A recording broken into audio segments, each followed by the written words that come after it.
বিসমিল্লাহির রহমানির রহিম। আসসালামু আলাইকুম বন্ধুরা, আজকে আপনাদের সাথে একটি ইম্পর্ট্যান্ট ভিডিও শেয়ার করব। ভিডিওটি শেয়ার লাইক করবেন যাতে অন্যরাও শিখতে পারে। আপনারা দেখছেন ডিমের খোসা। এই ডিমের খোসা কবুতরকে খাওয়ালে কী কী উপকার হয় সেটা নিয়ে আজকে আলোচনা করব এবং কিভাবে এটা তৈরি করব সেটা নিয়ে আলোচনা করব। আমি একটা পাত্রে কিছু খোসা নিয়ে নিলাম, এগুলা ভালোভাবে সিদ্ধ করব। এগুলা ভালোভাবে সিদ্ধ করে রোদে শুকাতে দেব।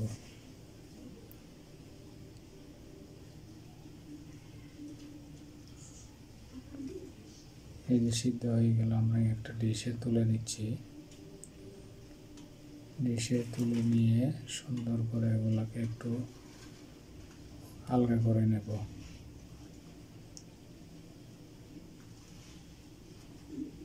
ডিমের খোসা দিয়ে কবুতরের কি উপকার আসে? কবুতরের ক্যালসিয়ামের ঘাটতি পূরণ করে ডিমের খোসা থেকে। ডিমের খোসা অনেক উপকারী কবুতরের জন্য। অবশ্যই ডিমের খোসা এই নিয়মে খাওয়াতে হবে।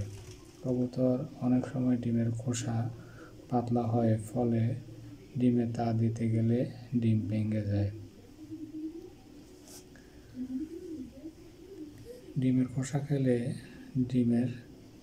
কবুতর যে ডিম পারবে, খোসাগুলো শক্ত হবে, তা দিতে গেলে ডিম ভাঙবে না।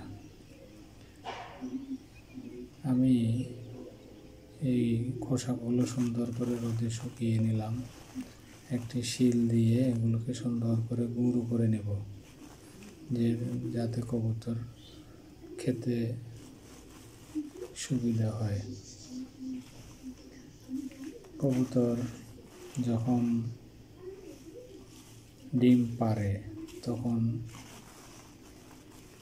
কবুতরের শরীর দুর্বল হয়ে যায়, ক্যালসিয়ামের ঘাটতি দেখা দেয়। কবুতর পুষ্টিহীনতায় ভোগে। কবুতরকে নিয়মিত ডিমের খোসা খাওয়ালে কবুতর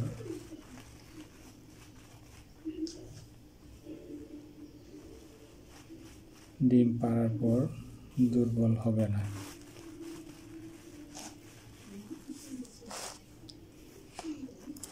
আমি ভালোভাবে এগুলা গুঁড়ো করে নেব।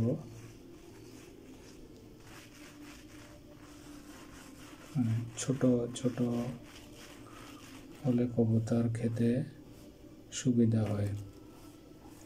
দেখতে পাচ্ছেন অনেক গুঁড়ো গুঁড়ো হয়ে গেছে।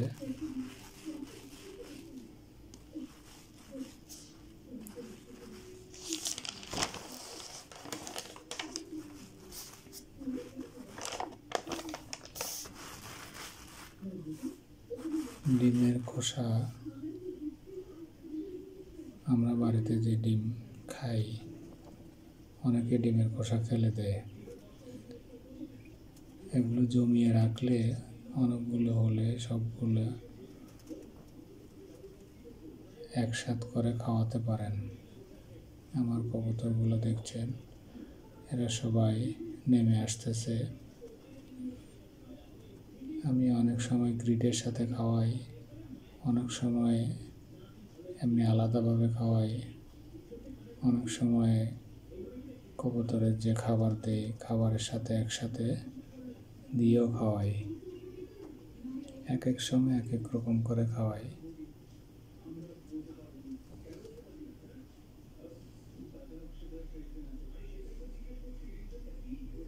কবুতর খুব সুন্দরভাবে খাচ্ছে।